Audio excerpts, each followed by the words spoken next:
ఓం నమ శివాయ.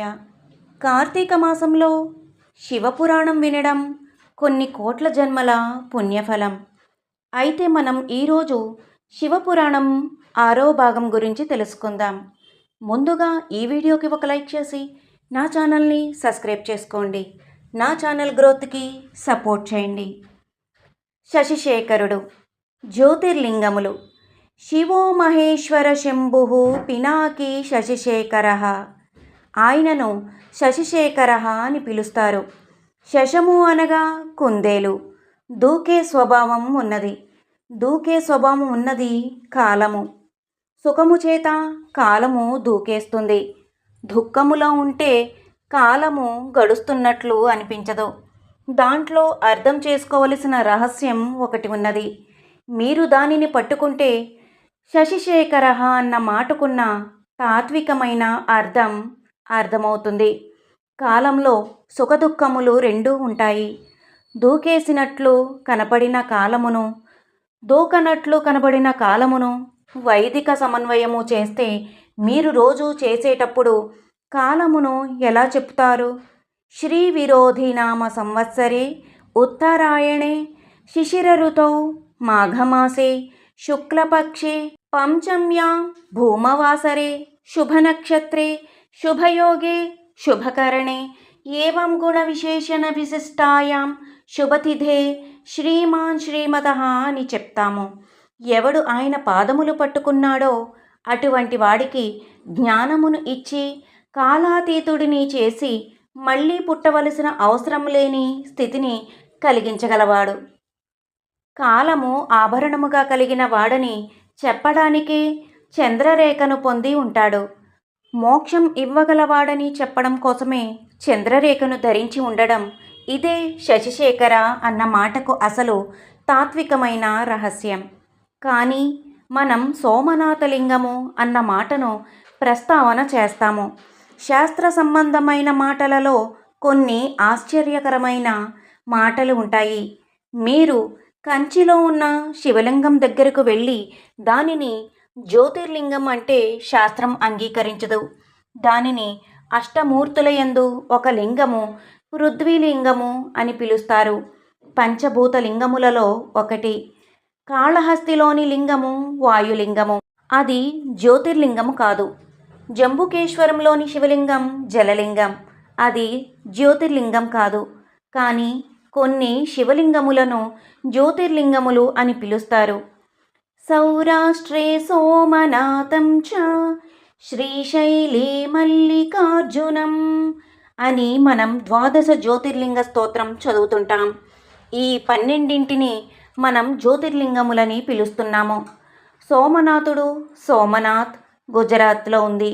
మల్లికార్జున స్వామి శ్రీశైలం ఆంధ్రప్రదేశ్లో, మహాకాళేశ్వరుడు ఉజ్జయిని మధ్యప్రదేశ్, అమలేశ్వరుడు ఓంకారేశ్వరం మధ్యప్రదేశ్, వైద్యనాథుడు పర్లి మహారాష్ట్ర, భీమశంకరుడు పూణే మహారాష్ట్ర, రామలింగేశ్వరుడు రామేశ్వరం తమిళనాడు, నాగేశ్వరుడు ఔండా గుజరాత్, విశ్వనాథుడు వారణాసి ఉత్తరప్రదేశ్లో ఉంది. త్రయంబకేశ్వరుడు నాసిక్ మహారాష్ట్ర, కేదారేశ్వరుడు కేదార్నాథ్ హిమాచల్ ప్రదేశ్, ఘృష్ణేశ్వరుడు వేరుల్ మహారాష్ట్ర. జ్యోతిర్లింగములని మనం వాటిని పిలిచినప్పుడు ఈ 12 చోట్ల జ్యోతి ఉండాలి. కానీ మనం ఆయా క్షేత్రములకు వెళ్ళి చూసినట్లయితే అక్కడ మనకు శివలింగమే కనబడుతుంది, కానీ జ్యోతి కనబడదు. అయితే ఈ 12ంటిలోనే జ్యోతిర్లింగములని ఎందుకు అంటారు? దీనికి సమాధానం ఆపాతాళ నభస్థల అని రుద్రమునకు ఉన్న ప్రార్థన గద్యయందు చెప్పారు. మీరు ఆ లింగము దగ్గరకు వెళ్ళి అడిగినప్పుడు ఇహమునందు కావలసిన సౌఖ్యము నుండి మోక్షము వరకు ఏదైనా ఇవ్వగలిగిన పరబ్రహ్మ స్వరూపముగా ఆ శివలింగం ఉన్నది. ఈ లోకమునందు జ్ఞానము పొందాలన్నా, కోరికలు తీరవలనన్నా శివుడిని అర్చించాలి. కోరిక తీర్చడం దగ్గర నుంచి మోక్షం ఇవ్వడం వరకు చేయగలిగిన శివలింగములు ఏవి ఉన్నాయో అవి జ్యోతిర్లింగములు. అటువంటి జ్యోతిర్లింగములు స్వయంభూ. ఒకరు ప్రతిష్ఠించినవి కావు. ఈశ్వరుడు చిత్ర విచిత్రమైన పరిస్థితులలో అలా వచ్చాడు. అలా ఎందుకు వచ్చాడు అని తెలుసుకోవడానికి మనం స్థల పురాణాలను పరిశీలించాలి. ఆయా కథలను తెలుసుకుని స్మరించడం చేత స్వయంభువు అయిన ఈశ్వరుడు ప్రసన్నుడై ఎన్నో శుభ ఫలితములను ఇస్తాడు. ఆయా కథలను వింటున్నప్పుడు మీకు తెలియకుండానే మీ మనస్సు ఆయా క్షేత్రముల వద్దకు వెళ్ళిపోతుంది. శశిశేఖర అన్న నామము వ్యాఖ్యానం చేస్తూ అంటారు. దక్ష ప్రజాపతికి 27 మంది కుమార్తెలు. ఈ 27 మంది కుమార్తెలే అశ్వని, భరణి మున్నగు పేర్లు కలవాళ్ళు. వారిని చంద్రునికిచ్చి వివాహం చేశాడు. పూర్వం దక్షిణాయకత్వం అని ఒకటి ఉండేది. విజయనగరం సామ్రాజ్యమును పరిపాలించిన రామరాయల వారికి అనేక భార్యలు ఉండేవారు. దశరథ మహారాజు గారికి 365 మంది భార్యలు ఉండేవారు. పూర్వం అలా దక్షిణ నాయకత్వం ఉండేదో. తన భార్యలతో చంద్రుడు సంతోషంగా ఉండాలి. కానీ చంద్రుని చరిత్రయందు ఒక దోషముంది. ఆయన కొంచెం తొందరపడిపోవడం, యుక్తాయుక్త విచక్షణ లేకుండా ఏ స్త్రీ పట్ల అలా ప్రవర్తించడం మహాపాతకమని శాస్త్రం చెప్పిందో అలాంటి వాళ్లతో రమించడం కూడా చంద్రుని చరిత్రలో ఒక చోట ఉన్నది. ఈ అలవాటు ఫలితం ఎక్కడో రావాలి. అందుకుగాను శివుడు తన ధనుస్సులోంచి చంద్రునికి పాప ఫలితం ఒకదానిని ఇస్తున్నాడు. చంద్రుడు తన భార్యలతో రోహిణి మీద అధిక ప్రేమను కనపరిచాడు. ఇది సహజంగా మిగిలిన 26 మందికి బాధ కలిగించింది. వాళ్ళు తండ్రి గారి వద్దకు వెళ్ళి ఈ విషయమును చాలా బాధపడుతూ చెప్పారు. విన్న తండ్రి మనస్సు ఎంతగానో కృంగింది. ఆయనకు చంద్రుడి మీద చాలా కోపం వచ్చింది. వెంటనే దక్ష ప్రజాపతి చంద్రలోకం వెళ్ళాడు. అల్లుడైన చంద్రుడు ఆయనకు ఎదురు వచ్చి తీసుకువచ్చి కూర్చోపెట్టాడు. అప్పుడు దక్షుడు చంద్రునితో, నీకు నేను నా 27 మంది కుమార్తెలను ఇచ్చి వివాహం చేసినప్పుడు అందరినీ జాగ్రత్తగా సమానంగా చూసుకుంటాను అని మాట ఇచ్చావు. కానీ నీవు ఒక్క రోహిణితో మాత్రమే ఉంటున్నావని తెలిసింది. అందరినీ సమానంగా చూసుకో అని చెప్పాడు. తప్పకుండా ఆయన మాట ప్రకారం నడుచుకుంటాను అని బదులిచ్చాడు. కొంతకాలం గడిచింది. కానీ అల్లుడి ప్రవర్తనలో ఏమీ మార్పు లేదని, రోహిణి తప్ప మిగిలిన కుమార్తెలందరూ పూర్వంలాగే బాధపడుతున్నారని దక్ష ప్రజాపతికి తెలిసింది. దక్షునికి కోపం వచ్చి, నీ విశృంఖలత్వమునకు అడ్డుకట్ట వేస్తాను, నీవు క్షయవ్యాధి పీడితుడువు అవుదువుగాక అని శపించాడు. దీనివలన పూర్వం సంతోషపడిన రోహిణి కూడా చంద్రుడిని దగ్గరకు రానీయదని ఆయన ఉద్దేశ్యం. ఫలితంగా చంద్రునికి క్షయవ్యాధి వచ్చింది. దాని ఫలితంగా దేవతలందరూ నీరసపడిపోయారు. చంద్రుడు బాగా ప్రకాశిస్తే ఆయన అనుగ్రహం చేత ఔషధులు ప్రకాశిస్తాయి. ఔషధులు బాగా ప్రకాశిస్తే ఓషధులతో కూడిన ద్రవ్యంతో యజ్ఞం చేయాలి. ఆ హవిస్సులను దేవతలు తీసుకుంటారు. అప్పుడు దేవతల ఆకలి తీరినట్లయితే వారు మనకు మంగళములను ఇస్తారు. చంద్రునికి క్షయవ్యాధి సోకడం చేత దేవతలకు హవిస్సులు లేవు, ప్రజలకు మంగళములు లేవు. అటు దేవతలు ప్రజలు మాడిపోయారు. ఇప్పుడు ఇది అన్ని లోకముల సమస్య అయి కూర్చుంది. ఇప్పుడు వీళ్ళిద్దరూ తమలో తాము చర్చించుకొని అత్రి మహర్షిని పిలిచి అందరూ కలిసి బ్రహ్మ దగ్గరకు వెళ్ళారు. అప్పుడు బ్రహ్మగారు, నేను లోక్ష సంక్షేమం గురించి చెప్తున్నాను. ఇప్పుడు చంద్రుడు ప్రభాస క్షేత్రమునకు వెళ్ళాలి. ప్రభాస క్షేత్రం సముద్రపు ఒడ్డున ఉంది.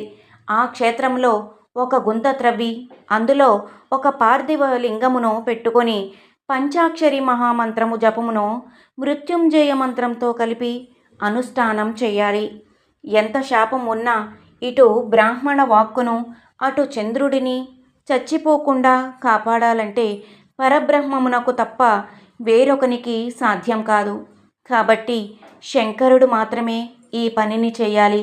అందుకని అక్కడికి వెళ్ళి పార్థివలింగమునకు అర్చన చేయమనండి అని చెప్పాడు. వెంటనే చంద్రుడు ప్రభాస క్షేత్రమునకు వెళ్ళి పంచాక్షరీ మంత్రమును మృత్యుంజయ మహామంత్రముతో అనుసంధానం చేశాడు. ఇప్పుడు ఎవడు వ్యాధిని ఇచ్చాడో వాడే శివాశరవ్యాయ తవతయానో రుద్రామృడాయ రక్షించాలి. కొన్ని కోట్ల జపం అయిపోయిన తర్వాత భగవానుడు శంకరుడు పార్వతీ సహేతుడై ప్రత్యక్షమై ఏమిటి నాయనా నీ అభీష్టము అని అడిగాడు. అప్పుడు చంద్రుడు తనకి క్షయవ్యాధి తగ్గిపోయేలా చేయమని పరమేశ్వరిని ప్రార్థించాడు. ఇప్పుడు నీ క్షయవ్యాధి పోతుంది అని పరమాత్మ అనగలరు. కానీ అలా అనినట్లయితే దక్ష ప్రజాపతి మాటకు విలువ లేనట్లవుతుంది. ఆయన మాట నిలబడాలి. తప్పు చేసిన వాడైనా తన పాదములు పట్టుకున్నాడు కాబట్టి అతని బుద్ధిని కూడా సంస్కరించాలి. అందుకే తరువాత చంద్రుడు తన 27 మంది భార్యలతో సమానంగా లేదు అని చెప్పడానికి ఉదాహరణమే చాంద్రమానంలో దీనిని చెప్తున్న తిథులు. పరమేశ్వరుడు బుద్ధిని ధర్మం వైపు మారుస్తాడు కాబట్టే ఆయనకు మనం రుద్ర శబ్దమును ఉపయోగించాలి. చంద్రునితో నీకు క్షయం ఉంటుంది కానీ నీవు 15 రోజులు క్షీణిస్తావు, 15 రోజులు వృద్ధి పొందుతుంటావు. క్షయ పూర్తిగా లేదు కాబట్టి నశించిపోవు, ఎప్పుడూ హాయిగా ఉంటావు. ఇప్పుడు నీ చరిత్ర మారిపోయింది. నీవు పూర్తిగా గొప్పవాడివయ్యావు. నీవు నా చేత అనుగ్రహింపబడిన వాడవని తెలుసుకోవడానికి, నాతో కలిపి నీ దర్శనం చేయించడానికి నా పేరే నీతో కలుపుకుంటాను. చంద్రశేఖర అని పిలిపించుకుంటాను అని ఆ చంద్రుణ్ణి తీసి నెత్తిన పెట్టుకున్నాడు. ఇది ఆయన కారుణ్యం అంటే. అందుకని తప్పులు జరిగిన వాటికి వేళ్ళు విరవకండి. ఇంత కారుణ్యమూర్తి అయిన శంకరుని పాదములు పట్టుకున్న వాడికి ఒక్కసారి పట్టుకుంటానని పూనికతో నిలబడితే మిమ్మల్ని కూడా నెత్తి మీద పెట్టుకోవడానికి ఆయన సిద్ధంగా ఉంటాడు. అందుకనే శంకరుని శశిశేఖర అని పిలువవలసి వచ్చింది. చంద్రుని క్షయవ్యాధి పోయింది, చాంద్రమానం వచ్చింది. ఇప్పుడు ఈ చంద్రుడు పార్వతీదేవికి గొప్ప భక్తుడు అయ్యాడు. అందుకే మనుశ్చంద్ర కుబేరశ్చ లోపాముద్రా చ మన్మథః అగస్తిరగ్ని సూర్యాశ్చ ఇంద్ర స్కంద శివస్తదా క్రోధభట్టారకో దేవ్యః ద్వాదశామి ఉపాసక. సూర్యుడు, స్కందుడు అని 12 మంది అమ్మవారి మహాభక్తులలో ఈయన కూడా ఒక్కడయ్యాడు. ఇది కార్తీక మాసంలో శివపురాణం 6వ భాగం సంపూర్ణమైనది. తదుపరి వీడియోలో మనం 7వ భాగం గురించి తెలుసుకుందాం. మీకు ఈ వీడియో కనుక నచ్చినట్లయితే తప్పకుండా లైక్ చేయండి, షేర్ చేయండి, సబ్స్క్రైబ్ చేయండి. నా ఛానల్ గ్రోత్కి సపోర్ట్ చేయండి. ఓం నమః శివాయ అని కామెంట్ చేయండి. మరిన్ని మంత్రాలు, స్తోత్రాలు, పురాణాలు, కథల కోసం నా ఛానల్ని వీక్షించగలరు. ఓం నమః శివాయ.